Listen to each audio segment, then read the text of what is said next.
ইমাম মাহদী যখন আসবেন কথা বলবে না বাবু, পাশ থেকে দূরে গিয়ে কথা বল, আসতে বল। ইমাম মাহদী যখন আসবেন তারপরে পরে আসবে দাজ্জাল। আমেরিকা আপনার ইসরায়েলের প্রথম সারির পত্রিকায় আমি আগে ওয়াজ করে দিয়েছি দাজ্জালের আগমন নিয়ে, আপনারা শুনলে পেয়ে যাবেন, সেখানে ডিটেইলস বলেছি, ম্যাগাজিনের নাম বলেছি। ইসরায়েলের ম্যাগাজিনে, প্রথম সারির ম্যাগাজিনে ছাপা হয়েছে। ওদের ইসরায়েলি যারা পণ্ডিত, ইহুদিদের পণ্ডিত, আমাদের যারা ধর্মীয় পণ্ডিত তাদের কি বলে, মাওলানা সাহেব বলে, হুজুর বলে, পীর সাহেব বলে, তাই তো। আর ওদের যারা ধর্মীয় পণ্ডিত তাদের বলে রাবাই। রাবাই এই দু চারজন রাবাই তারা বিবৃতি দিয়েছে যে তারা দাজ্জালের সঙ্গে মুলাকাত করে এসেছে। দাজ্জাল শুধু অপেক্ষা করছে ঠিক সময় হলেই বেরিয়ে আসবে। তাকে শিকল দিয়ে বাঁধা আছে, শিকল খোলার ক্ষমতা কারো নাই, কিন্তু সময় হলে ঠিক খুলে যাবে। ইমাম মাহদী আসার পরে দাজ্জালের আগমন ঘটবে। ইমাম মাহদীর সঙ্গে দাজ্জালের যুদ্ধ হবে, কিন্তু দাজ্জালকে মারতে পারবে না ইমাম মাহদী। লড়াই হবে, কিন্তু ইমাম মাহদীর আঘাতে দাজ্জাল মরবে না। আর দাজ্জাল তো ছোটখাটো শক্তিধর হবে না, এটা তো আল্লাহর পরীক্ষা, আল্লাহর পরীক্ষা। আর ইহুদিরা মনে করে আমাদের মাসিহ আসবে, মাসিহ, তারা তাওরাতে পড়েছে মাসিহ আসবে। মাসিহ আসতে গেলে কি করতে হবে? লাল গরু কুরবানি দিতে হবে। লাল গরু আমি এর আগে ওয়াজ করেছি, ইন্টারনেটে আছে।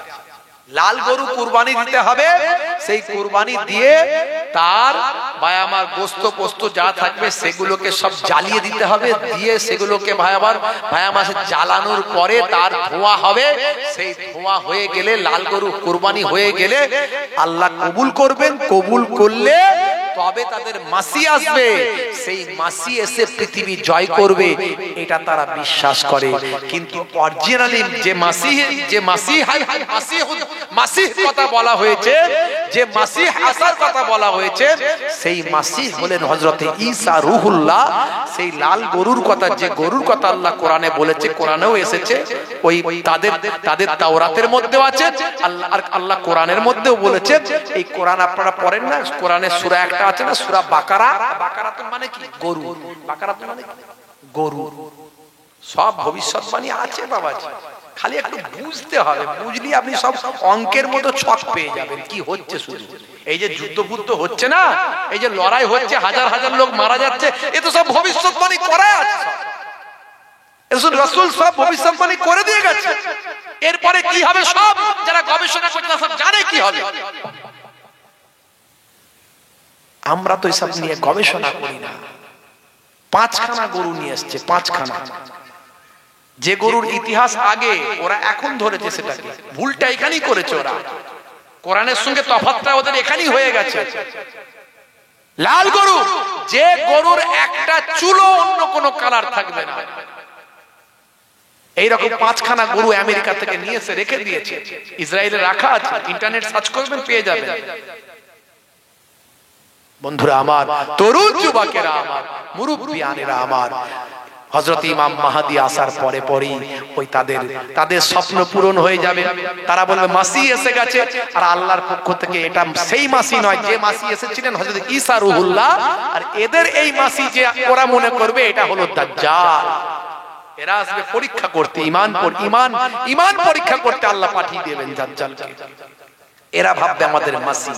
এদের শিষ্য হবে প্রথম ইহুদিরা, তারপরে মুসলমানদের মধ্য থেকে যারা শিষ্য হবে তারা হলো নারীরা, মেয়েরা। সেই সময় যদি তোমরা পাও, নারীদেরকে প্রয়োজনে পায়ে শিকল দিয়ে ঘরে রাখবে, কারণ নারীরা তাড়াতাড়ি গলে যায়, তারা তাড়াতাড়ি ভক্ত হয়ে যায়। কোনো কিছু অলৌকিক ঘটনা দেখলেই দেখবেন, যত মাজার গুলোতে যাই দেখবেন বেশি নারীরা।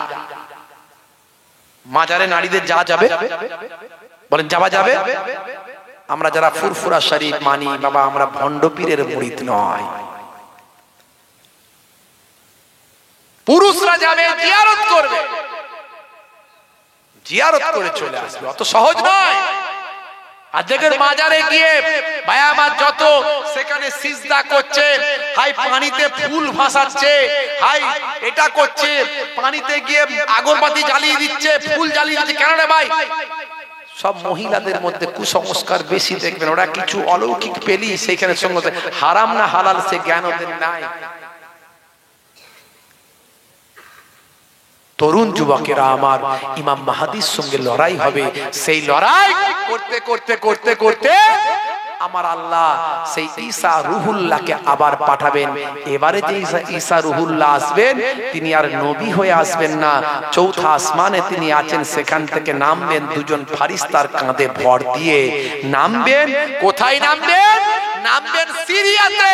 সিরিয়ার সাদা মিনার, সেই সাদা মিনারের মসজিদ আজও তৈরি হয়ে আছে, পুরো ছক মিলে যাচ্ছে, মানে খুব বেশি টাইম নাই, সেই মসজিদ আজও সিরিয়াতে আছে।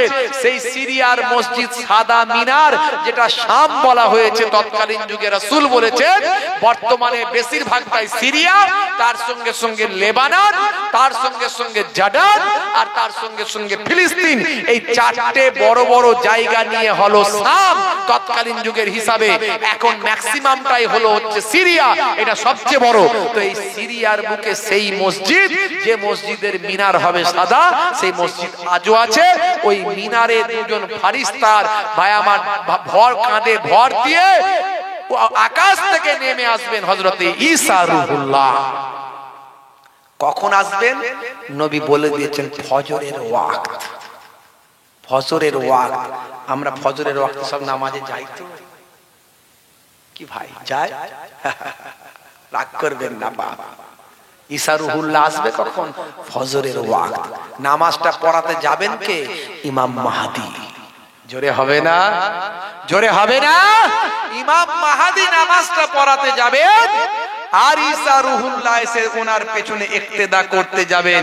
ইমাম মাহদী চিনতে পারবেন ঈসা রুহুল্লাহকে, হুজুর আপনি এসে গেছেন, আল্লাহ পাঠিয়ে দিয়েছেন, আজকে আপনি নামাজের ইমাম হয়ে যান। ইমাম মাহদীকে তখন ঈসা রুহুল্লাহ বলবেন, আল্লাহ আপনাকে ইমামের জন্য মর্যাদা দিয়েছেন, আপনার পেছনে আমি ঈসা নামাজটা পড়ব। জোরে হবে না?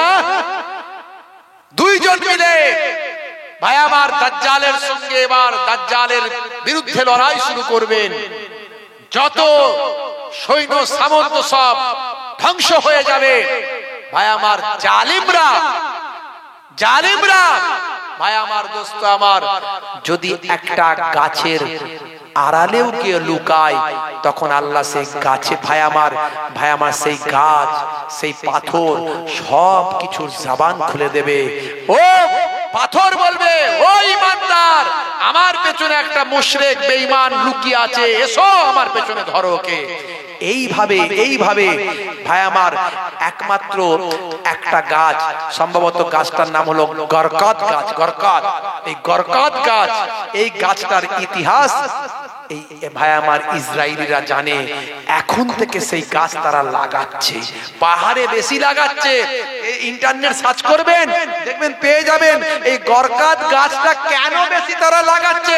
ভাই আমার একদম এখন থেকে তারা এই ভবিষ্যৎবাণীকে মেলানোর চেষ্টা করছে যে এই গাছ আমাদের রক্ষা করবে। একমাত্র সেই গাছের ভাই আমার আড়ালে তারা লুকাতে পারবে, ওই গাছ তাদের আশ্রয় দেবে। সেই জন্য ওই গাছ পাহাড়ে পাহাড়ে, ভাই যুদ্ধের যেগুলো পজিশন, উপর থেকে যুদ্ধ করতে ভালো পজিশন করা যায় না, সেই জন্য উপর পাহাড়ি এলাকায় বেশি গরকাত গাছগুলো লাগাচ্ছে। আমার রাসূল জানিয়ে দিয়েছেন প্রত্যেকটা জড় পদার্থের জবান খুলে যাবে, তারা বলবে এসো হে ঈমানদার, এসো আমার পিছনে এক জালিম লুকিয়ে আছে, এসো ধরো তাকে, ধরো। ঈসা রুহুল্লাহ এসে দাজ্জালকে হত্যা করবে। আবার ভাই আমার ইমানদারদের রাজত্ব চলবে। ইমানদার মানে এই সাধারণ ইমানদার নয়, নবীর যুগের যেমন ইমানদার ছিল সেই রকম ইমানদার হয়ে যাবে মানুষ। জোরে বলুন সুবহানাল্লাহ। হে তরুণ যুবকেরা, হে আমার বন্ধুরা, শুনে রেখে দিন বাবা, জেনে রেখে দেন হে মুসলমান, আজকে সারা পৃথিবীতে আমার রাসূলকে নিয়ে আলোচনা চলছে। এশিয়াটিক সোসাইটি থেকে ন্যাশনাল লাইব্রেরি, সারা পৃথিবীতে নাসা থেকে ইসরো পর্যন্ত পৃথিবীর আমেরিকা যুক্তরাষ্ট্রের পার্লামেন্ট থেকে দিল্লির পার্লামেন্ট পর্যন্ত প্রত্যেকটা জায়গাতেই মাঝে মাঝে আমার রাসূলের নিয়ে আলোচনা শুরু হয়। হে তরুণ যুবকেরা, হে আমার বন্ধুরা, শুনে রেখে দিন বাবা, জেনে রেখে দেন। হে মুসলমান, আপনি জানেন কি জানি না ভাই আমার, দোস্ত আমার, যারা খোঁজ খবর রেখেছে তারা জানেন। ভাই আমার, দোস্ত আমার, এদিকে যুদ্ধ চলছে, আপনারা এটা সকলেই জানেন যে ফিলিস্তিন আর ইসরায়েলের মধ্যে যুদ্ধ চলছে। কিন্তু এই খবরটা জানেন কি জানি না ভাই আমার, দোস্ত আমার, 1450 বছর আগে বিশ্বনবী আমার, ভাই আমার, ইমাম মাহদী সম্পর্কে যে ভবিষ্যৎবাণী করেছেন। হে তরুণ যুবকেরা, হে আমার বন্ধুরা, 1450 বছর আগে বিশ্বনবী বলেছেন ইমাম মাহদী আসবে। ইমাম মাহদী আসার আগে মুসলমানদের হাতে পৃথিবীর কোনো ক্ষমতা থাকবে না, মুসলমানদের হাতে ক্ষমতা থাকবে না। বড় বড় বিপদ আসবে, মুসিবত আসবে, একসঙ্গে হাজার হাজার মানুষ মারা যাবে।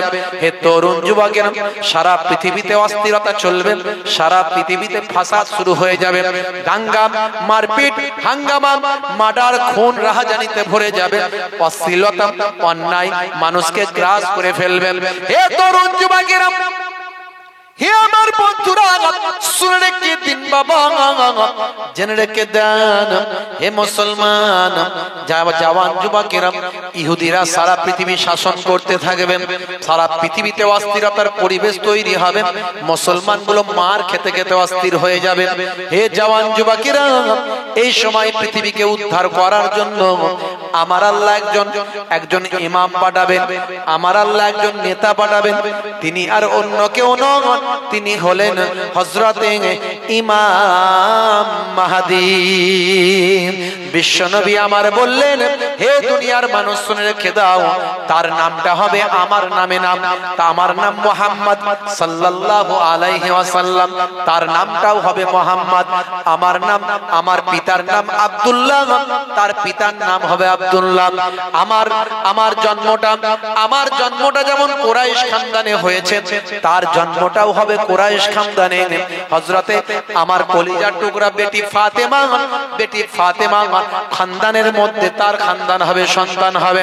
হে তরুণ যুবকেরা, হে আমার বন্ধুরা, শুনে রেখে দিন বাবা, জেনে রেখে দিন বাবা, তিনি যখন এসে কাবা ঘরে এসে দাঁড়াবেন, কাবা ঘরে এসে তওয়াফ শুরু করবেন, কাবা ঘরে এসে যখন দাঁড়িয়ে যাবেন, সেই সময় পৃথিবীর মানুষ, কাবা ঘরের আশেপাশের মানুষ তাকে চিনতে পারবেন, ইনি হবেন ইমাম মাহদী।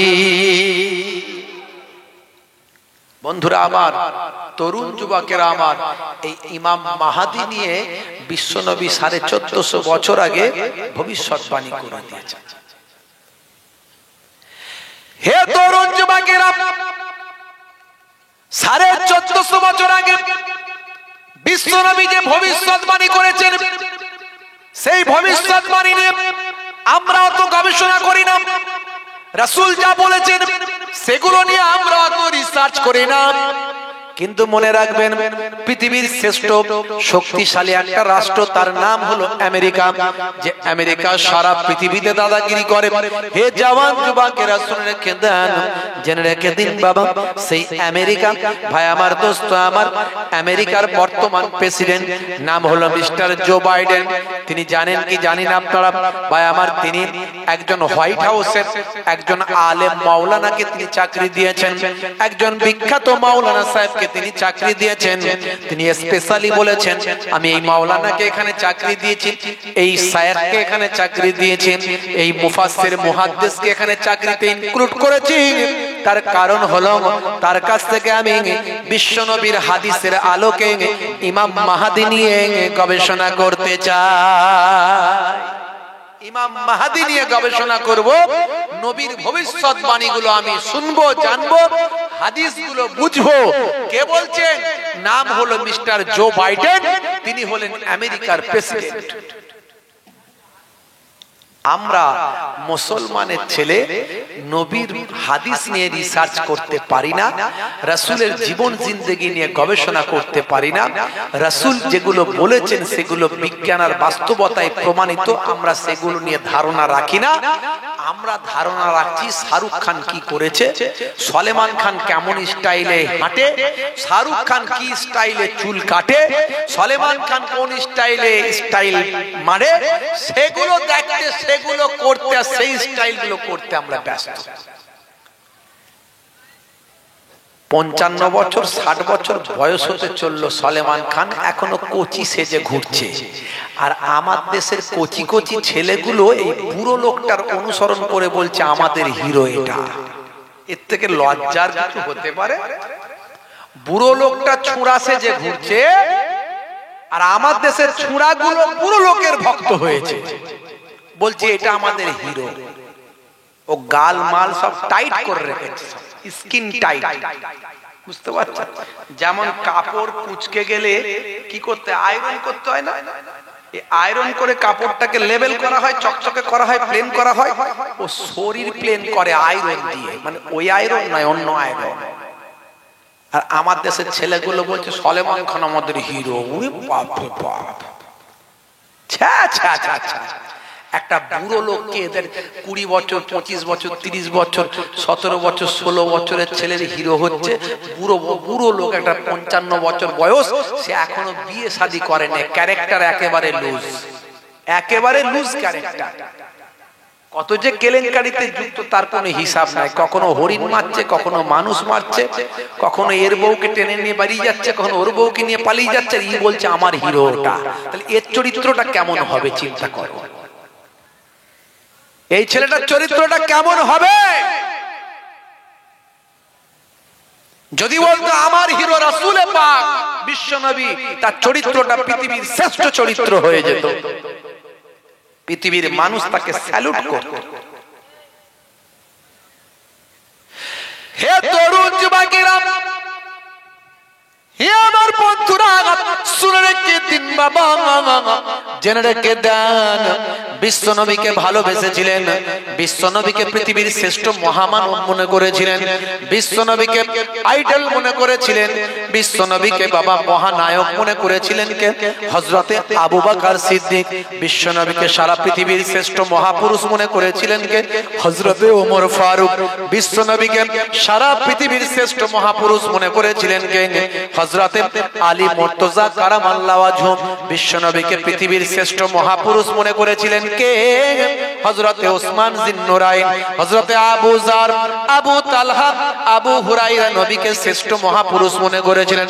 পৃথিবীর শ্রেষ্ঠ পুরুষ মনে করেছিলেন কে? হযরতে আম্মা জান আয়েশা, আম্মা জান খাদিজা, আম্মা জান হাফসা, আম্মা জান আসমা। পৃথিবীর শ্রেষ্ঠ মহাপুরুষ মনে করেছিল কে? বিশ্বনবীকে মহাপুরুষ, পৃথিবীর শ্রেষ্ঠ মানুষ, শ্রেষ্ঠ মহাপুরুষ, শ্রেষ্ঠ পয়গম্বর মনে করেছিল কে? মদিনার গাছপালা তরুলতা, মদিনার হাজারো হাজারো জীবজন্তু পশু পাখিগুলো আমার নবীকে চিনতে পেরেছিল।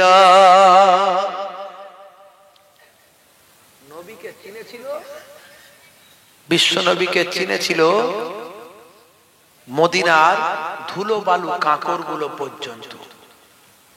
আল্লাহর নবী, আল্লাহর রাসূল ওয়াজ করছেন, ওয়াজ লেকচার দিচ্ছেন। নবী যখন লেকচার দেন এমন সুন্দর বলেন, নবীর বলা মানে পৃথিবীর শ্রেষ্ঠ বলা। নবীর চরম দুশমন কারা ছিল? আবু জাহিল, আবু লাহাব, উতবা, সাইবা, এরা সব চরম দুশমন, জানের শত্রু, নবীকে মেরে ফেলতে চায়। আর নবী যখন কোরআন তেলাওয়াত করে রাতের অন্ধকারে, তারা নবীর ঘরের চারপাশে এসে লুকিয়ে লুকিয়ে তেলাওয়াত শুনতে থাকে। তাহলে নবীর জবান কত মিষ্ট, কত মধুর, কত সুন্দর। সেই নবী যখন তেলাওয়াত করছে, ওয়াজ করছে, লেকচার দিচ্ছে, যারা ফলোয়ার শুনছে তারা নবীর আলোচনার মধ্যে নিজেকে ডুবিয়ে ফেলছে, এতটাই ডুবিয়ে ফেলছে পৃথিবীর কোনো কিছু তাদের আর খেয়াল নাই। কিতাবে দেখতে পাওয়া যায় উড়ন্ত পাখিগুলো তারা বুঝতে পারছে না যে এগুলো মানুষ, নট লড়াচড়া, কোন রকম নড়াচড়া নাই, তারা বুঝতে পারছে না এগুলো মানুষ। পাখিগুলো এসে ওই সাহাবাদের মাথায় এসে একটু বসে, কখনো কাঁধে এসে বসে। এই মক্কা শরীফ মদিনা শরীফে দেখবেন ছোট ছোট পাখি খুব বেশি দেখবেন, ছোট ছোট পাখি, ছোট ছোট পাখি আর পায়রা, এই দুটো পাখি বেশি দেখতে পাবেন, ছোট ছোট পাখি আর পায়রা। কাঁধে এসে বসবে, মাথায় এসে বসছে। আর পাখিরাও বুঝতে পারছে না যে মানুষের শরীরে বসেছি, আর মানুষরাও বুঝতে পারছে না আমাদের শরীরে পাখি এসে বসেছে। as like is a statue, একটা স্ট্যাচুর মতো তারা ওয়াজ শুনছে। আর আমাদের ওয়াজ কেমন শুনি, একটু কিছু হোক না সব তেরে ছুটবে, হবে না? ও হুজুর তোর ওয়াজ রেখে দে, আমার চললাম এখন। আমাদের ওয়াজ শুনছি, চারিদিকে আমাদের কান চোখ নাক সব চারিদিকে ঘুরছে। আর সাহাবীরা কেমন ওয়াজ শুনছে। হে তরুণ যুবকেরা, হে আমার বন্ধুরা, শুনে রেখে দিন বাবা, জেনে রেখে দেন, আল্লাহর নবী ওয়াজ করছেন। এমন সময় একজন শিকারী শিকার করে ফিরছেন। সেই শিকারীর হাতে ছিল একটা গোসাপ। ভাই আমার গোসাপ, গোসাপ বলি না, কি সাপ বলি? গোসাপ বলি না আমরা, কি বলি? গোসাপ বলেন তো? ওই গরগেল, যাই হোক, কেউ বলে গোসাপ, কেউ বলে গরগেল সাপ, ওই হলো এই বড় সাপ, মোটা মোটা একটা এক ধরনের প্রাণী। আর তো একজন শিকার করে নিয়ে যায়, বিক্রি করুক আর যাই নাই করবে, নিয়ে যাচ্ছে। হে তরুণ যুবকেরা, এমন সময় আল্লাহর নবী ওয়াজ করছেন। সেই সময় দাঁড়িয়ে গিয়ে বিশ্ব নবীর দিকে আওয়াজ দিয়ে বলে, ইয়া রাসূলুল্লাহ, হাবিবাল্লাহ, ও আখিরি জামানার পয়গম্বর, আপনি নিজেকে নবী বলে দাবি করেছেন, লোকে আপনাকে নবী বলে, রাসূল বলে। আমি একটা গোসাপ শিকার করে যাচ্ছি, আমার কাছে এই গোসাপটা আছে। মনে রাখবেন, এই গোসাপটা যদি আপনাকে পয়গম্বর বলে স্বীকৃতি দেয়, এই গোসাপটা যদি আপনাকে নবী বলে স্বীকৃতি দেয়, তাহলে আমি শিকারী আপনাকে নবী বলে মেনে নেব। হে তরুণ যুবকেরা, হে আমার বন্ধুরা, এমন সময় গোসাপটাকে আল্লাহর নবী বললেন, হে গোসাপ, হে তুমি সাপ, হে যন্ত্র, তুমি বলো তো আমি কে, আমার পরিচয়টা তুমি একটু দিয়ে দাও। বলার সঙ্গে সঙ্গে আল্লাহর কুদরতি ক্ষমতায় গোসাপের জবান খুলে গেল। এমন সময় ওই সাপটার জবান দিয়ে বেরিয়ে আসলো, আশহাদু আন্না মুহাম্মাদান আবদুহু ওয়া রাসূলুহু। হে আল্লাহর পয়গম্বর, হে আল্লাহর নবী, ও আখির জামানার পয়গম্বর, আমি সাক্ষী দিচ্ছি আপনি হলেন আল্লাহর নবী এবং বান্দা। জোরে হবে না? জোরে হবে না? मेरा नबी सबसे बड़ा सब नबियों पर रहमतुल लिल आलमीन भेजा है परवर। जोरे হবে না? मेरा नबी सबसे बड़ा सब नबियों पर रहमतुल लिल आलमीन भेजा है परवर। सब ছাড়িব কিন্তু তোমায় ছাড়তে পারি না, সব ছাড়িব কিন্তু তোমায় ছাড়তে পারি না। ছাড়িনি ছাড়বো না ছাড়তে পারি না, ছাড়িনি ছাড়বো না ছাড়তে পারি না। সব ছাড়িব কিন্তু তোমায় ছাড়তে পারি না। নবীকে একটা গোসাপ ছিল, নবীকে উট ছিল, উট। উট এসে নবীর কাছে বলছে, ইয়া রাসূলুল্লাহ, আমার মনিব আমাকে কাজ করায়, খেতে দেয় না। আমার মনিব আমাকে কাজ করায়, খেজুর গাছের বাগানে রাখা আছে। নবী কোনো কাজে সেখানে গেছেন, একটা উট এসে আল্লাহর নবীকে সিজদা করছে, সিজদা করছে করে বলছে, হুজুর, আমার মনিব আমাকে খেতে দেয় না। আল্লাহর নবী ওই মালিককে বকাবকি করলেন, একটা অবেলা জন্তুকে খেতে দিচ্ছ না, জানো তোমার উপর আল্লাহ নারাজ হয়ে যাবে, গজব চলে আসবে। এই জন্য অনেকে এই জন্তু, জীব জন্তু পোষে, পাখি পোষে, দেখবেন পাখি পোষে, পায়রা পোষে, আর আপনার এই বিড়াল পোষে, কুকুর পোষে, বেঁধে রেখে দেয়। যদি খেতে না দেন কঠিন গজব হয়ে যাবে। হঠাৎ আকস্মিক বিপদ চলে আসবে, আল্লাহ নারাজ হয়ে যাবে, এরকম ইতিহাস এই ঘটনা অনেক আছে। আল্লাহ নবীকে হরিণী এসে সালাম দিয়ে বলছে, ইয়া রাসূলুল্লাহ ওয়া ইয়া হাবিবাল্লাহ, আমার সন্তান বাড়িতে কাঁদছে, শিকারী আমাকে ধরেছে, আপনি যদি জামিনদার হয়ে যান তাহলে আমি আমার সন্তানের কাছ থেকে একটু ঘুরে আসি। জোরে বলুন। কেউ কেউ এটাকে মাউজু বলছেন, কিন্তু অনেক কিতাবে এই ঘটনার উল্লেখ করা হয়েছে, অনেক ভাই আমার রেপুটেড কিতাবের মধ্যে ঘটনার উল্লেখ করা হয়েছে।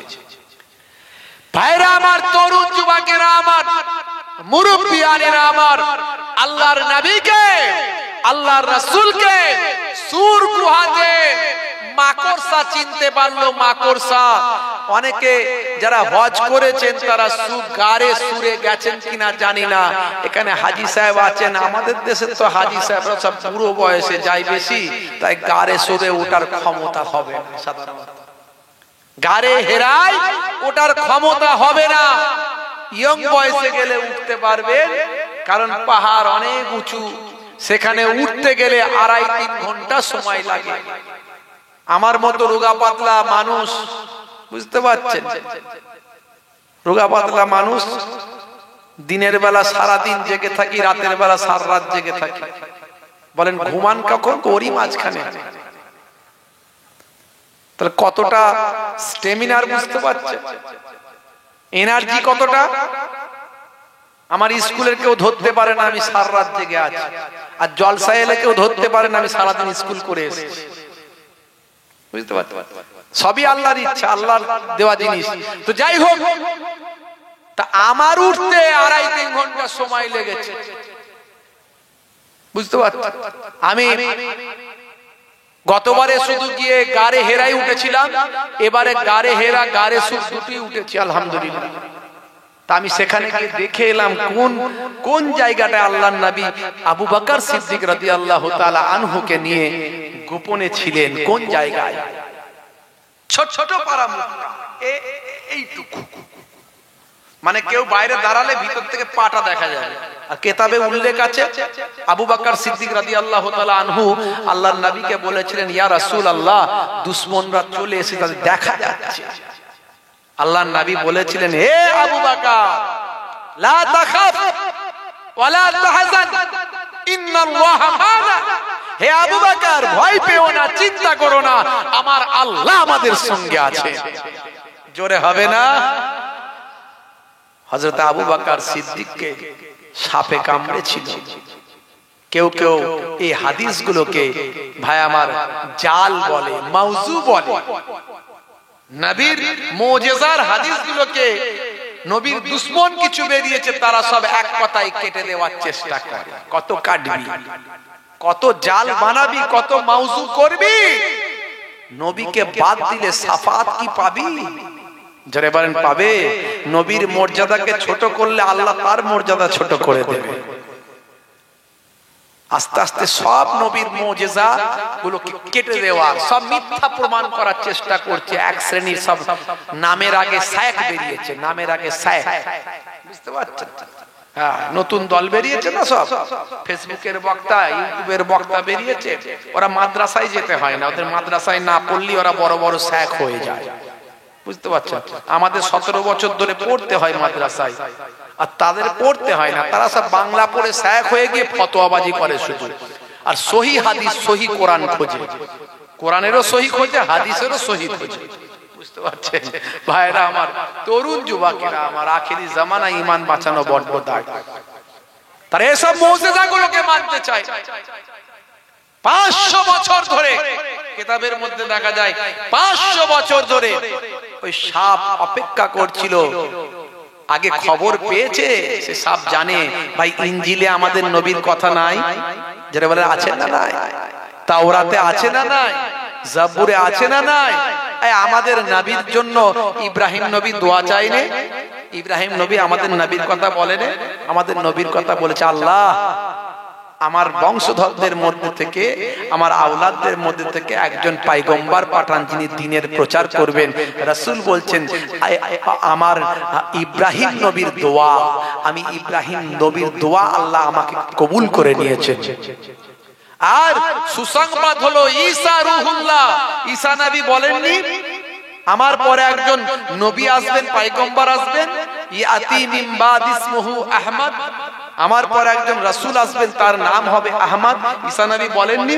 তাহলে ঈসা নবীর জামানাতেও আমার নবীর আলোচনা ছিল, ইনজিলে আলোচনা আছে, তাওরাতে আলোচনা আছে। আর সাপ কিন্তু 500 বছর আগে থেকে জানে যে রাসূল আসবে, অপেক্ষা করছে। আর অপেক্ষা করছে যখন রাসূলকে যখন পেয়েছে, আর গর্তগুলো সব আবু বকর সিদ্দিক বুঝিয়ে দিয়েছে। তো 500 বছরের ওয়েট অপেক্ষা সাপ কি আর সহ্য করতে পারে? একটা গর্ত বোঝানো হয়নি, বাধ্য হয়ে ইচ্ছা করে সাপে কামড়ায়নি, নবীর সঙ্গে মোলাকাতের জন্য আবু বকর সিদ্দিক রাদিয়াল্লাহু তাআলা আনহুকে কামড়াতে বাধ্য হয়েছে। সেই পাহাড়ে, সেই গারে সুরে ভাই আমার সামনে আমার আল্লাহ কি করলেন, দুশমনদের কাছ থেকে হেফাজতের জন্য মাকড়সা সেখানে জাল বুনে দিল। পায়রাকে বলল হে কবুতর তুমি ডিম পেড়ে দাও, জাল বিছিয়ে সেখানে ডিম পাড়া হয়ে গেল। দুশমনের রাসূলরা এসে বলছে এর মধ্যে কোনো মানুষ থাকতে পারে না, যদি থাকতো তাহলে মাকড়সা জাল ছিঁড়ে যেত, পায়রার ডিম পড়ে যেত, পায়রা তা আর দিত না, নিশ্চয় এর মধ্যে মানুষ নাই। আমার নবীকে আমার আল্লাহ কুদরতি ভাবে হেফাজত করে দিলেন। জোরে হবে না? এই যে একদিনের মেহনত হযরত আবু বকর সিদ্দিক রাদিয়াল্লাহু তাআলা আনহু করেছেন, বিশ্ব নবী বলেছেন আমার আবু বকরের একদিনের ইবাদতের পাল্লাটা আল্লাহ এত মর্যাদা দিয়েছেন, তাম বিশ্বের আমার উম্মতির সারা জীবনের ইবাদতকে যদি এক পাল্লায় রাখা হয়, আর আমার সাহাবী আবু বকরের যদি ইবাদতকে আরেক পাল্লায় রাখা হয়, আমি রাসূলুল্লাহ বলছি আবু বকরের একদিনের ইবাদতের পাল্লাটা ভারী হয়ে যাবে। জোরে হবে না?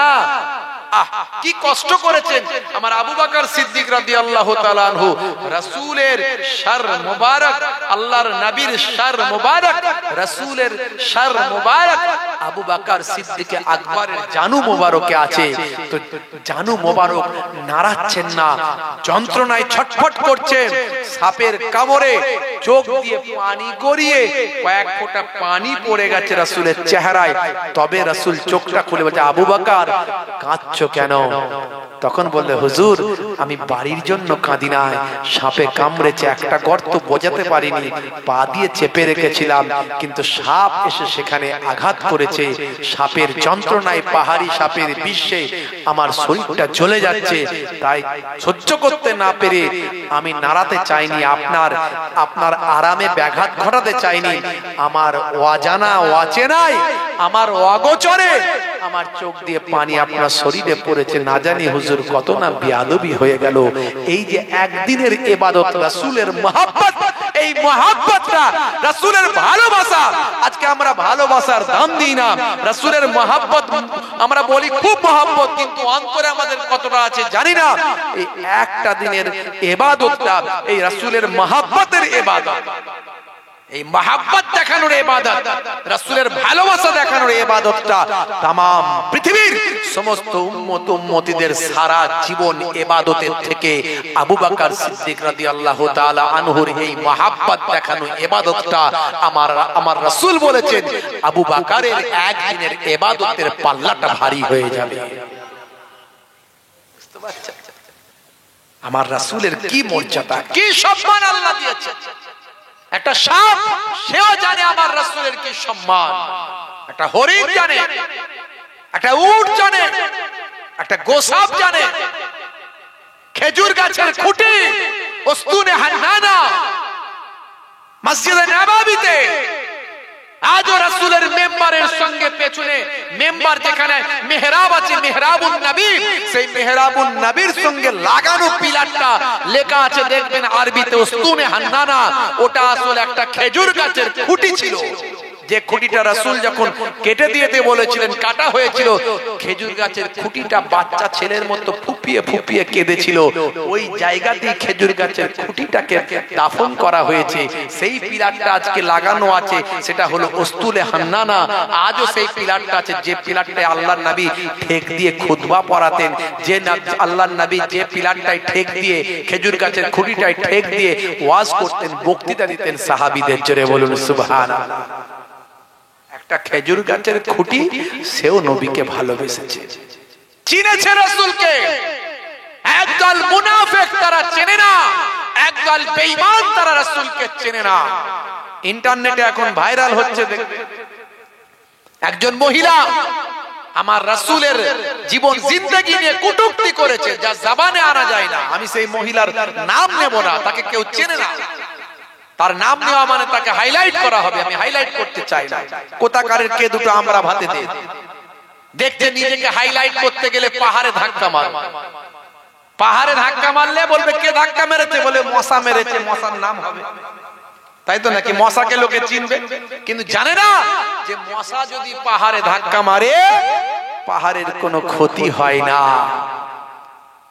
ভাইরা আমার, আমার নবীর বিরুদ্ধে কটূক্তি করেছে। এর আগে কখনো নবীকে নিয়ে সিনেমা তৈরি করেছে, কার্টুন তৈরি করেছে, নবীকে বিকৃত করেছে। নবীর কোনো চেহারা নাই, ছবি নাই। 1450 বছর আগে কোনো ক্যামেরা ছিল না, নবীর কোনো ছবি নাই। নবী পাক কেমন দেখতে ছিলেন সেটা কেউ ছবি আকারে আঁকতে পারে না, তুলতে পারে না। নবীর ছবি তৈরি করা হয়েছে, বিকৃত ছবি, কুৎসিত ছবি তৈরি করা হয়েছে, কার্টুন তৈরি করা হয়েছে। আল্লাহর নবীকে নিয়ে মাঝে মাঝে দুশ্মনে রাসূলরা তারা কটূক্তি করে রাসূলকে নিয়ে। ভাই আমার, ছবি তৈরি করে রাসূলের বিরুদ্ধে, ষড়যন্ত্র করে, কিন্তু মর্যাদা আমার রাসূলের আল্লাহ দিয়েছেন। জোরে হবে না? জোরে হবে না? ভাইরা আমার, পৃথিবী বিখ্যাত অথার পণ্ডিতেরা, গ্যারি মিলার থেকে মাইকেল জ্যাকসন, জেনিফার থেকে ভাই আমার হ্যানুম্যান, বন্ধুরা আমার মিস্টার কিথ মুর থেকে শুরু করে একেবারে ক্যাসিয়াস স্কেলে পর্যন্ত পৃথিবী বিখ্যাত অথার পণ্ডিতেরা আমার নবীর আদর্শে, আমার রাসূলের আখলাক দেখে তারা আজকে ঈমান কবুল করেছে। হে তরুণ যুবকেরা, হে আমার বন্ধুরা, শুনে রেখে দিন বাবা, জেনে রেখে দেন হে মুসলমান। আর একটা বাস্তব উদাহরণ দিই। আমার রাসূল যে আপনাকে আমাকে শিখিয়ে দিয়েছেন নামাজ, এই নামাজের মধ্যে কি সুন্দর ভাই আমার সিস্টেম, ইসলামের সৌন্দর্য, ইসলামের বিউটি, ইসলামের ভাই আমার কি সুন্দর নিদর্শন। এই নামাজ মুসলমানদের ইমাম যখন নামাজ পড়ান, মুসল্লিরা একদম সুন্দর সিস্টেমে দাঁড়িয়ে যান, একেবারে কাঁধে কাঁধ গায়ে গান, সুন্দরভাবে লাইন করে দাঁড়ান। ইমাম যা করেন মুসল্লি তাই করেন। কোনো সাইলেন্স জোন, কোনো আওয়াজ হয় না, চিৎকার হয় না, চেঁচামেচি হয় না। হে তরুণ যুবকেরা, হে আমার মুরব্বিয়ানেরা, নামাজ আপনাকে আনুগত্য শেখায়, নেতার আনুগত্য। ইমাম মানে নেতা, ইমাম মানে নেতা। এই নেতা আপনাকে যেভাবে করতে বলছেন আপনি সেইভাবে ইবাদতটা করছেন। এই যে সুন্দর আনুগত্য করছেন, এমনকি নেতার নেতৃত্বর কাছে ছয় আমার কেউ বড়, কেউ ছোট, কেউ ধনী, কেউ গরিব, কেউ ভাই আমার নিম্ন সম্প্রদায়, কেউ উচ্চ সম্প্রদায় হয় না। নামাজের মধ্যে এত সুন্দর নবী সিস্টেম দেখিয়ে দিলেন। তরুণ যুবকেরা আমার, মুরব্বিয়ানেরা আমার, নামাজের সময় দেখা যায় ড্রাইভার দাঁড়িয়েছেন, তার পাশে তার মনিব দাঁড়িয়েছেন, ভাই আমার খাদেম দাঁড়িয়েছেন, তার পাশে তার মনিব দাঁড়িয়েছেন। এ তরুণ যুবকেরা, রাজা দাঁড়িয়েছেন, তার পাশে তার প্রজা দাঁড়িয়েছে, নেতা দাঁড়িয়েছে, তার পাশে তার গ্রামের দুস্থ মানুষটা দাঁড়িয়েছে, বড় সেট দাঁড়িয়েছে ভাই আমার, তার পাশে তার ছোট্ট কারিগরটা দাঁড়িয়েছে। নামাজের মধ্যে গরিব আর ধনী, বড় আর ছোট ভাই আমার, নামাজের মধ্যে উচ্চ বর্ণ আর নিম্ন বর্ণের কোনো পার্থক্য নাই। নামাজ যখন দাঁড়িয়ে যায় আল্লাহর দরবারে গোলাম দাঁড়ায়, মনে হয় যেন আল্লাহ হলেন মালিক আর সারা পৃথিবীর মানুষ যেন সকলেই তার হলো গোলাম।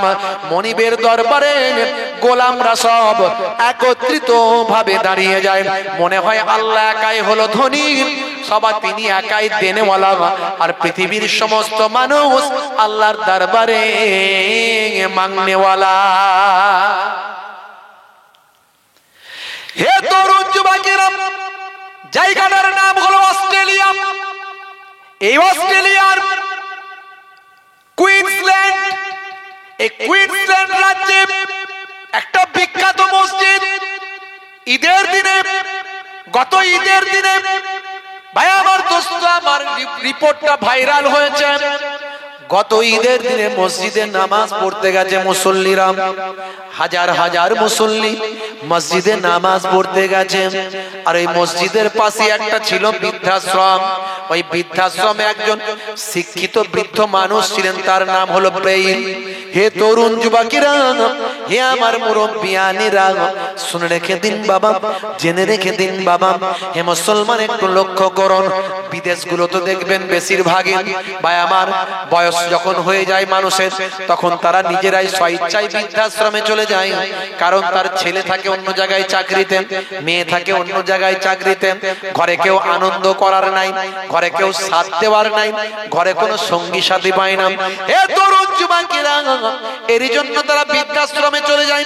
বৃদ্ধাশ্রম গুলো হলো স্ট্যান্ডার্ড বৃদ্ধাশ্রম, বিশাল বিশাল জায়গা, পার্ক আছে ভিতরে, থাকার ভালো ব্যবস্থা আছে, টাইমে খাওয়া দাওয়ার খাবার দিয়ে যায়, সেবা যত্ন করার লোক আছে, মোটা টাকা দিতে হয়, এর বিনিময়ে বৃদ্ধাশ্রমে থাকা হয়।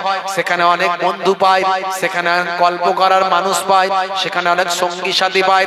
এ তরুণ যুবকেরা, এই বাবা অস্ট্রেলিয়ার কুইন্সল্যান্ডে বিখ্যাত মসজিদ, এই মসজিদের পাশে একটা বড় বৃদ্ধাশ্রম আছে বাবা। এই বৃদ্ধাশ্রমে ছিল ভাই আমার দোস্ত আমার সেই এলাকার একজন জ্ঞানী গুণী পণ্ডিত, নাম তার হলো মিস্টার ব্রেইল। তিনি বৃদ্ধ বলে বৃদ্ধাশ্রমে থাকতেন। ঈদের দিনের কথা বলছি বাবা, ঈদের দিনে নামাজ হবে, নামাজের আগে মুসলমানেরা মসজিদে নামাজটা আদা করবেন।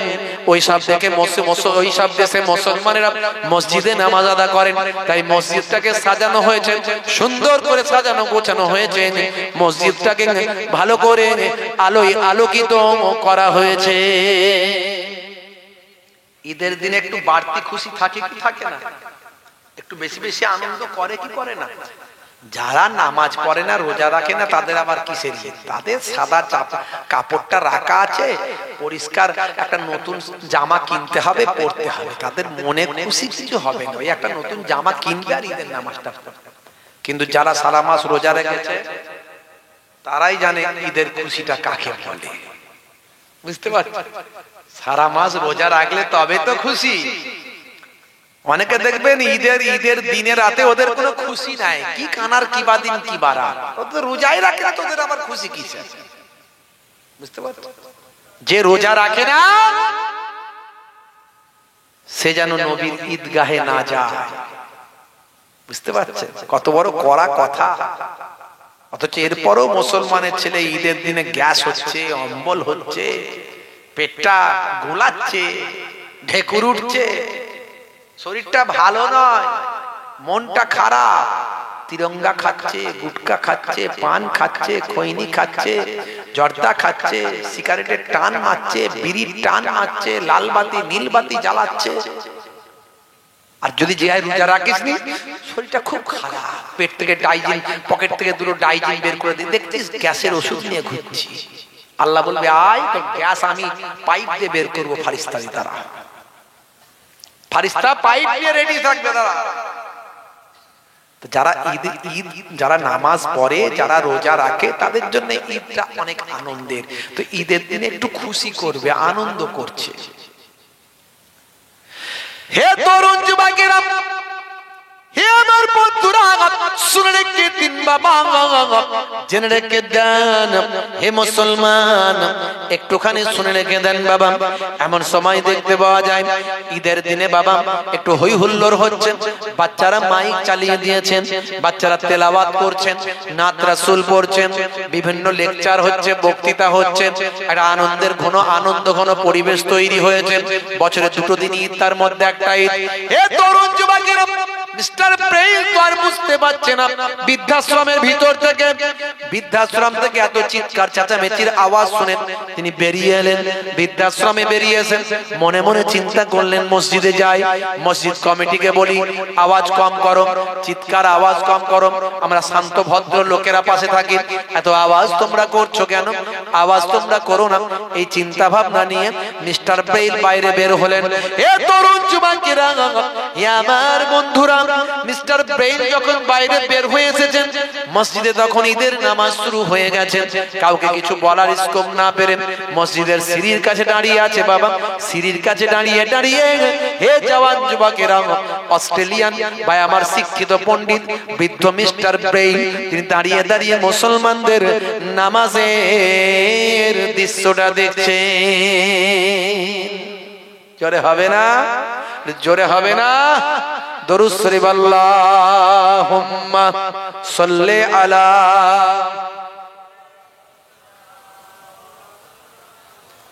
ওয়া আলা আলি সাইয়্যিদিনা মাওলানা মুহাম্মদ। মিস্টার ব্রেইন দাঁড়িয়ে দাঁড়িয়ে সারাক্ষণ ধরে সুন্দর করে নামাজটা দেখছেন, মুসলমানদের নামাজটা কেমন ভাবে হচ্ছে। বন্ধুরা আমার, প্রায় 50 মিনিট, প্রায় 50 মিনিট ধরে ভাই আমার নামাজটা মুসলমানদের দেখছে যে মিস্টার ব্রেইন। কি হলো, কে আপনাদের আওয়াজ করলো? কমন সেন্সটা ঠিক রাখতে হবে। হ্যাঁ, এটা মজলিসে বসে এত যে কেউ চেঁচায় ভাইরা আমার। তো মিস্টার ব্রেইন এমন সময়, সেই সময় তিনি দীর্ঘ সময় ধরে 50 মিনিট ধরে তিনি দেখছেন যে কিভাবে নামাজটা হচ্ছে। নামাজটা শেষ হয়ে গেল, নামাজটা শেষ হওয়ার পরে তিনি অবাক হয়ে গেলেন। তিনি সেই সময় মসজিদের ইমাম সাহেবকে বলছেন, ইমাম সাহেব আমি এসেছিলাম কেন জানেন? আমি এসেছিলাম একটা কারণে। বলে কি কারণে?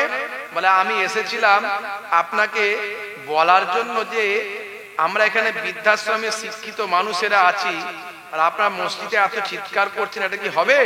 আমি চিৎকার বন্ধ করতে বলার জন্য এসেছিলাম, কিন্তু আমি এসে প্রায় 50 মিনিট ধরে আমি আপনাদের এই সমস্ত ঘটনাগুলো দেখলাম। আমি সব কিছু লক্ষ্য করলাম, কিভাবে নামাজ পড়ছেন, কিভাবে ভাইরা ওযু করে এসে ঢুকছেন, কিভাবে আপনারা কি করছেন, আমি সব দেখলাম। দেখে এখন আমার মনে হয়েছে সত্যি সত্যি আমি অবাক হয়ে গেলাম, আপনাদের এই ঘটনাখানা দেখে আমি মুগ্ধ হয়ে গেলাম। সেই সময় ইমাম সাহেবকে বলছেন, ইমাম সাহেব একটা কথা বলবো? বলে বলেন। হে তরুণ যুবকেরা, হে আমার বন্ধুরা, শুনে রেখে দিন বাবা, জেনে রেখে দেন হে মুসলমান, একটুখানি লক্ষ্য করুন। সেই সময় ইমাম সাহেবকে বলেন, ইমাম সাহেব আমি মুগ্ধ হয়ে গেলাম আপনাদের নামাজ দেখে, আপনাদের ওযু দেখে, আপনাদের পবিত্রতা দেখে, আপনাদের নামাজের পরে মুআনিকা করা, এই বুকে বুকে মেলা, এই আন্তরিকতা, এই ভালোবাসা দেখে, আপনাদের মিষ্টি বিতরণ দেখে, আপনাদের খাওয়া দাওয়া দেখে আমি মুগ্ধ হয়ে গেলাম। দূর থেকে আমি 50 মিনিট লক্ষ্য করেছি। আজকে আমি এসেছিলাম আপনাদের যাতে আওয়াজ বন্ধ করার জন্য, আপনাদের নামাজের স্লোগান বন্ধ করার জন্য, আপনাদের তেলাওয়াতের আওয়াজ যাতে কম করা যায়, ভলিউম কম করা যায়, এই জন্য হে ইমাম সাহেব, ও মিস্টার ইমাম সাহেব শুনে রেখে দেন, আমি একজন বৃদ্ধ, আমি একজন শিক্ষিত মানুষ, আমার নাম হলো মিস্টার ব্রেইন। এই বুড়ো বয়স পর্যন্ত কখনো আমি এভাবে ইসলাম নিয়ে পড়াশোনা করিনি, দেখাশোনা করিনি, আমি ইসলামের নিয়ম নীতি নিয়ে গবেষণা করিনি। আজকে আমি টানা 50 মিনিট আপনাদের এই অবস্থাখানা দেখলাম, দেখে আমার এত ভালো লাগলো, এত মুগ্ধ হলাম, এত আমার আন্তরিকতা তৈরি হলো। আমার এই শেষ বয়সটা আমাকে পড়িয়ে দিন মহাবাণী মহাকালেমা, কালেমা শরীফ পড়েন, মিস্টার ব্রেইন ইমানদার হয়ে যা। নবীর দেখানো নামাজ সেই আদর্শে অনুপ্রাণিত হয়ে আজকে ব্রেইলের মতো একজন ব্যক্তি, অল্প কিছুদিন আগে ভাইরাল হয়েছে, ইন্টারনেট সার্চ করবেন পাবেন, তিনি ঈমান কবুল করলেন। আর কোথাকারের কে দুটো আমরা ভাতে দে, কেউ তাকে চেনে না। ভাই আমার, নবীর বিরুদ্ধে কটূক্তি করছে, ইন্টারনেটে গিয়ে, হোয়াটসঅ্যাপে গিয়ে ভাইরাল হওয়ার চেষ্টা, ভাইরাল হওয়ার জন্য চেষ্টা করছে। আমি যারা আমার বক্তব্য শুনছেন, আমি বলবো ওই মহিলার কেউ নাম নেবেন না, নাম নেবেন না। আমি তাকে মনে করি শুধু জালিম। যারা রাসূলের বিরুদ্ধে ষড়যন্ত্র করে তারা জালিম ছাড়া অন্য কিছু হতে পারে না। যে রাসূল দয়া শিখিয়েছেন, মায়া শিখিয়েছেন, যে রাসূল বলেছেন রক্তের সম্পর্কে পৃথিবীর সমস্ত মানুষ একে অপরের ভাই, মুসলমান যেমন তোমার ভাই, হিন্দু তোমার ভাই, খ্রিস্টান, জৈন, বৌদ্ধ, সারা পৃথিবীর মানুষ এক মায়ের সন্তান, রক্তের সম্পর্কে তোমার ভাই। সেই নবী কি আখলাক, কি চরিত্র দেখালেন। ভাই আমার, দোস্ত আমার, ওই ব্যক্তি মুসলমান নয় যে নিজে ভালো খায়, তার পাশের বাড়ি প্রতিবেশী অনাহারে দিন কাটায়। সে প্রতিবেশী বলতে হিন্দু হতে পারে, খ্রিস্টান হতে পারে, জৈন হতে পারে, বৌদ্ধ হতে পারে, মুসলমান হতে পারে। ওই ব্যক্তি মুসলমান নয় যার প্রতিবেশী অনাহারে দিন কাটায়। বন্ধুরা আমার, এগুলো রাসূলের উক্তি। আজকে সারা পৃথিবীতে আজকে রাসূলের উক্তি নিয়ে আলোচনা হয়। বিশ্ব নবী বলেছেন 1450 বছর আগে। এখন আমার নবীর কপি করে, নবীর কথাগুলোকে কপি করে অনেকে মনীষী হয়ে গেছেন, বড় বড় বিখ্যাত ব্যক্তি হয়ে গেছেন। 1450 বছর আগে বিশ্ব নবী যা বলছেন, আজকের ভাই আমার রাইটার, নেতা, মন্ত্রী, মনীষী, মহাপুরুষ, তারা নবীর কথাগুলোকে ঘুরিয়ে পেঁচিয়ে বলছেন। 1450 বছর আগে বিশ্ব নবী বলছেন, শ্রমিকের ঘাম শুকিয়ে যাওয়ার আগে তুমি তার অর্থ প্রদান করো। শ্রমিকের ঘাম শুকিয়ে যাওয়ার আগে তুমি তার মজুরি দান করো, মজুরি প্রদান করো। সেই নবীর বিরুদ্ধে যারা কটূক্তি করে, সমালোচনা করে, না জেনে না বুঝে রাসূলকে কলঙ্কিত করে, রাসূলের চরিত্র হনন করে, ওই ব্যক্তি জালিম ছাড়া আর কিছু হতে পারে না। জালিম তুই জানিস কি রে মহানবীর মান, প্রেমে পাগল নিখিল জাহান বিশ্ব নবীর শান। জোরে হবে না? জালিম তুই জানিস কি রে মহানবীর মান, প্রেমে পাগল নিখিল জাহান বিশ্ব নবীর শান। সবার সেরা, সবার সব মানবের সেরা মানব আমার নবীর সম্মান। নবী আমার জান, নবী আমার মান। সব মানবের সেরা মানব, সব মানবের সেরা আসন আমার নবীর সম্মান। নবী আমার জান, নবী আমার প্রাণ। জোরে হবে না? জোরে হবে না? ফেরাউন আশা, নমরুদ আশা, সবাই নিরাশা, তুই যে মশা। যারা নবীর বিরুদ্ধে এখন সমালোচনা কটূক্তি করছে, এরা মশা ছাড়ার কি? পাহাড়ের সঙ্গে 200 কোটি মানুষ যে নবীকে ফলো করে তার বিরুদ্ধে লাগছে। 200 কোটি মানুষ প্রত্যেকদিন নামাজ কাকে দেখে পড়ছি? নবীকে দেখে। নবী শিখিয়েছে। রাসূলের সুন্নত কোনগুলো পালন করছি? রাসূল বলেছেন তাই। তাহলে 200 কোটি মানুষ প্রতিনিয়ত কোনো না কোনো ভাবে যে রাসূলকে এট এ টাইম ফলো করছে, সেই নবীর বিরুদ্ধে যদি কেউ কটূক্তি করে, সে তো পাহাড়ে মশা ধাক্কার মতো, তাই না? তাই এখানে লিখেছে ফেরাউন আশা, নমরুদ উদাসা, সবাই নিরাশা, তুই যে মশা। ওরে জালিম ছাড়ো গদি, দেশ বাঁচাতে চাও যদি, রাখতে দেশের ওই সম্মান। নবী আমার জান, নবী আমার প্রাণ, নবী আমার জান, নবী আমার প্রাণ। বলুন না সুবহানাল্লাহ, জোরে বলুন না সুবহানাল্লাহ। দলাদলি দাঙ্গাবাজি অশান্তি চাওয়া তোদের কাজী। দলাদলি দাঙ্গাবাজি অশান্তি চাওয়া তোদের কাজী। দেশ বিদেশ হলো তালা, মুখে লাগাম দেরে তালা। দেশ বিদেশ হলো তালা, মুখে লাগাম দেরে তালা। আল্লাহ জানেন নবীজির সম্মান। নবী আমার জান, নবী আমার মান, নবী আমার জান, নবী আমার মান। জোরে হবে না? আরে জোরে হবে না?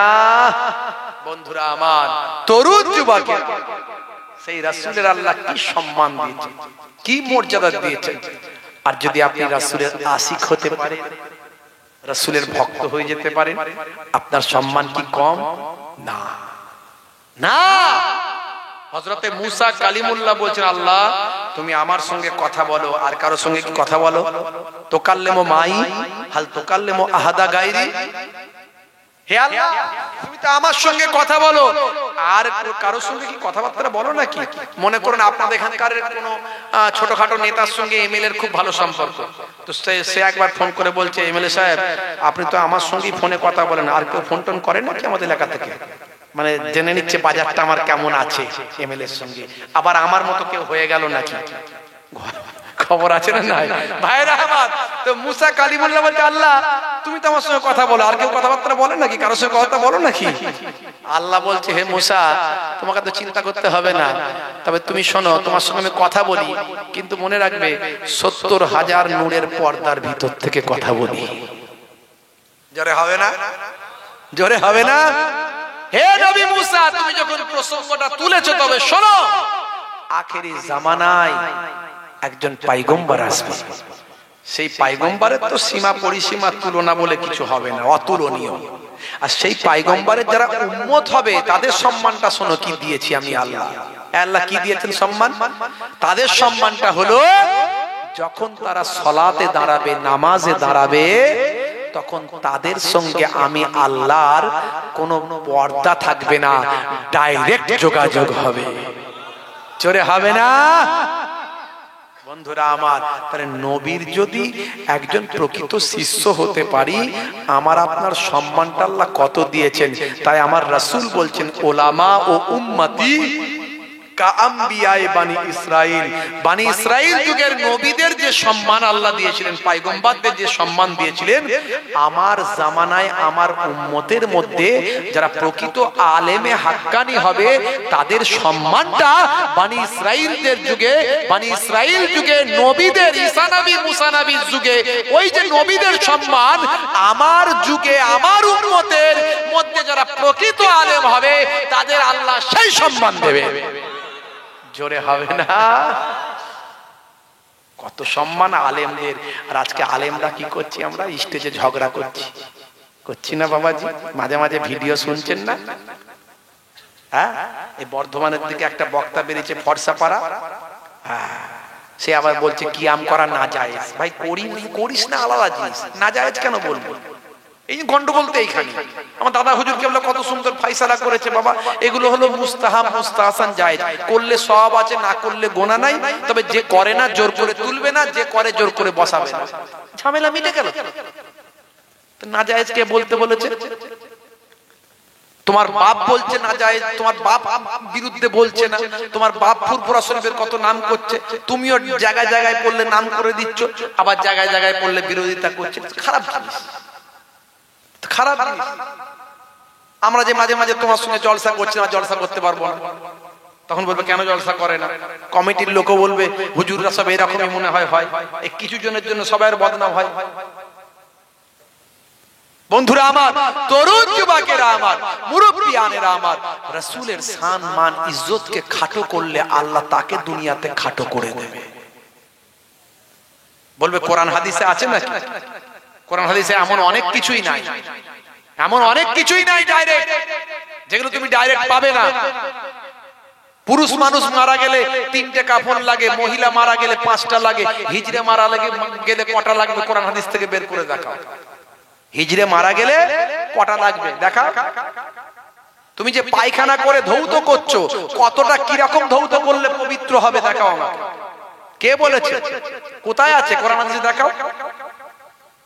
পায়খানা করার পরে ধৌত করছেন তো, কতটা ধৌত করলে, কিরকম পরিমাণ ধৌত করলে আপনি পাক হবেন, পবিত্র হবেন, তারপরে আপনার ওযু করে নামাজ চলবে, কতটা করলে দেখাও। কোরআন হাদিসে কোথায় আছে দেখাও। তার বেলায় বলে হ্যাঁ কোরআন হাদিসে নাই, কিন্তু এগুলো আমরা ইমামদের মত মানি। তাহলে এখানে মানছো, এখানে ইমামে আজম আবু হানিফা মানছো, ইমাম শাফি, মালিক, হাম্বলি মানছো। আলেম ওলামারা যা বলে মেনে নাও না, বেশি পাকামো করতে যাও কেন? বন্ধুরা আমার, তরুণ যুবকেরা আমার, মুরব্বিয়ানেরা আমার, তার রাসূলের প্রকৃত যদি শিষ্য হয়ে যায়, আমরা যদি প্রকৃত রাসূলের উম্মত হয়ে যায়, আমাদের আল্লাহ সম্মান অনেক দেবেন।